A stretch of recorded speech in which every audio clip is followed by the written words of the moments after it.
வட சென்னை அதுபோல கண்ணகி நகர் போன்ற எளிய மக்கள் வாழக்கூடிய பகுதிகளில் தான் அப்படி இருக்கு. மற்ற சென்னையில் உயர்தட்டு மக்கள் வாழக்கூடிய பகுதிகளில் சிறப்பாக இருக்கு அப்படின்ற மாதிரி எப்போதுமே ஒரு குற்றச்சாட்டு இருக்கு. எளிய மக்களுக்கு தான் இந்த மாதிரி பிரச்சனைகள் இருக்கு.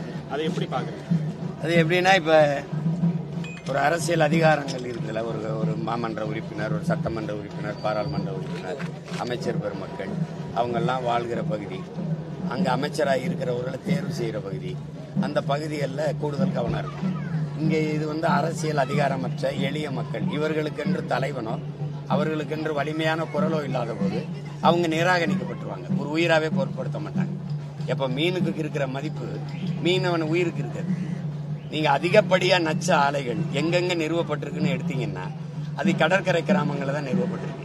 அங்க இருக்கிற என் மீனவ சொந்தங்களுக்கு அரசியல் அதிகாரமோ அரசியல் வலிமையோ அவனுக்கென்று ஒரு தலைவனோ குரல் இருப்போ எவனும் இல்லாதனால அவன் சிறிய பூச்சின்னு டக்குன்னு குரலை பிடிச்சு கொண்டுடலான்னு குரலற்ற மக்கள் ஆயிடுறான்.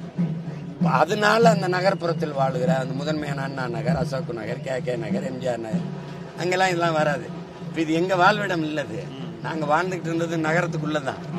அவங்க தூக்கி அப்புறப்படுத்தி செம்மஞ்சேரி, கண்ணகி நகர், கல்லுக்குட்டையில தூக்கி, நம்ம இடம் எதிரா கல்லுக்குட்டையா, செம்மஞ்சேரி இப்படி தூக்கி போட்டாங்க.